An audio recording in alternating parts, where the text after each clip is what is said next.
नमस्कार दोस्तों।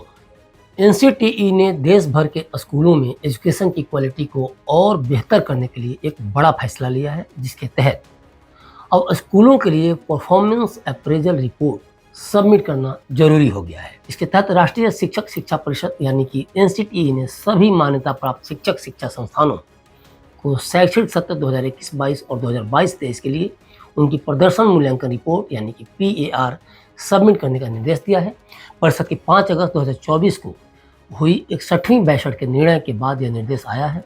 परिषद के निर्देश में यह सुनिश्चित किया गया है कि मान्यता प्राप्त संस्थान एनसीटीई अधिनियम 1993 के तहत निर्धारित मानकों और दिशा निर्देशों का पालन करें। पार से संबंधित विशेष जानकारी के लिए आप वीडियो के डिस्क्रिप्शन को देख सकते हैं, जिसमें पार जमा करने की अंतिम तिथि, पार सबमिट करने के स्टेप्स और उसके लिए क्या क्या डॉक्यूमेंट्स जरूरी हैं के बारे में विस्तार से जानकारी दी गई है। एनसीटीई के अध्यक्ष प्रोफेसर पंकज अरोड़ा एवं सदस्य सचिव केसांग वाई शेरपा ने शिक्षा संस्थानों की बेहतरी के लिए समय समय पर बड़ा फैसला लिया है। अभी हाल ही में राष्ट्रीय अध्यापक शिक्षा परिषद की स्थापना दिवस पर प्रोफेसर पंकज अरोड़ा एवं केसांग वाई शेरपा ने क्लिक इंडिया से फ्यूचर प्लानिंग को लेकर कई बातें बताई थी। अब बड़ा सवाल है कि आखिर राष्ट्रीय अध्यापक शिक्षा परिषद यानी एनसीटीई ने ये बड़ा फैसला क्यों लिया। एनसीटीई द्वारा विद्यालयों के लिए परफॉर्मेंस अप्रेजल रिपोर्ट यानी कि पीएआर अनिवार्य करने का निर्णय शिक्षा व्यवस्था पर कई सकारात्मक प्रभाव डालेगा। इसका प्रभाव विशेष रूप से विद्यालयों, शिक्षकों और स्कूली बच्चों पर देखा जा सकता है। पार अनिवार्य होने से विद्यालयों की कार्यप्रणाली की नियमित निगरानी होगी, जिससे विद्यालय अपने शिक्षण गुणवत्ता और प्रशासनिक कार्यों को बेहतर बनाने के लिए प्रेरित होंगे। इससे शिक्षा का स्तर सुधरेगा और विद्यालयों को गुणवत्तापूर्ण शिक्षा देने पर अधिक ध्यान देना होगा। दूसरी बात कि पार के माध्यम से शिक्षकों की सालाना प्रगति का मूल्यांकन होगा, जिससे उनकी दक्षता और शिक्षा कौशल में सुधार होगा। इसका परिणाम बच्चों की बेहतर शिक्षा में दिखेगा, क्योंकि शिक्षक अधिक जिम्मेदारी और उत्साह के साथ पढ़ाएंगे। एक और खास बात कि पार की मदद से उन विद्यालयों की पहचान की जा सकेगी जो शिक्षा के मानकों पर खरे नहीं उतरते। ऐसे संस्थानों को सुधारने का मौका मिलेगा, जिससे शिक्षा की गुणवत्ता में समग्र सुधार होगा।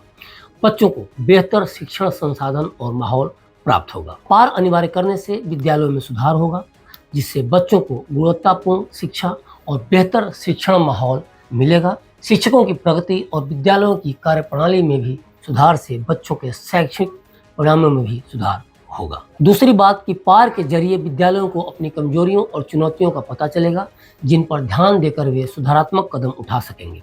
इससे बच्चों की शिक्षा में निरंतर विकास सुनिश्चित किया जा सकेगा। तो इस तरह से पार को लेकर एनसीटीई ने जो फैसला किया है, उससे विद्यालयों और बच्चों पर सकारात्मक प्रभाव पड़ेगा, जिससे शिक्षा का स्तर बढ़ेगा और शिक्षण प्रक्रिया में पारदर्शिता और सुधार आएगी।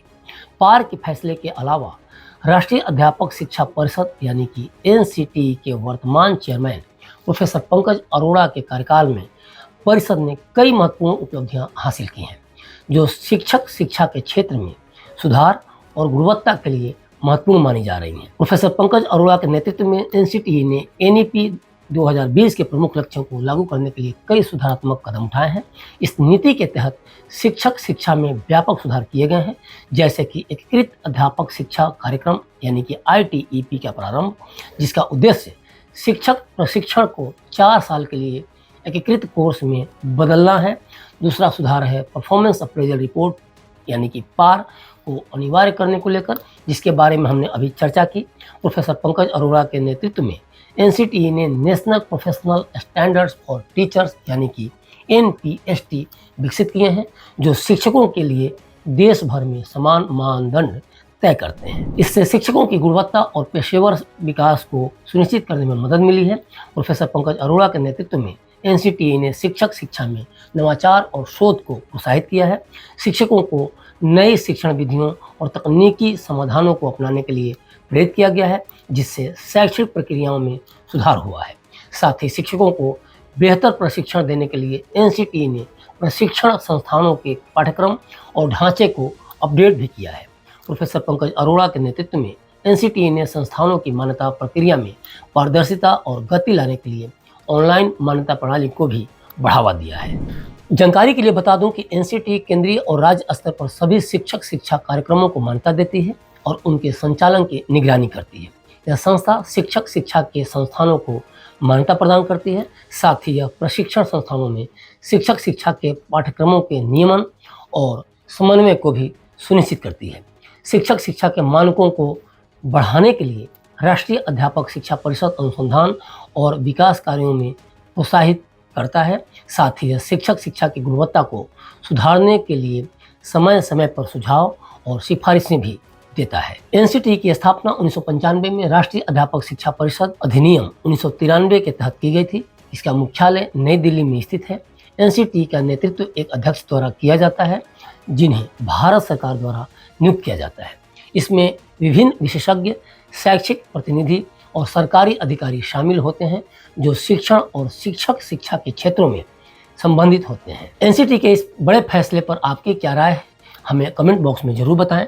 तो अभी तक के लिए बस इतना ही। बने रहिए क्लिक इंडिया के साथ और मुझे दीजिए इजाज़त। शुक्रिया।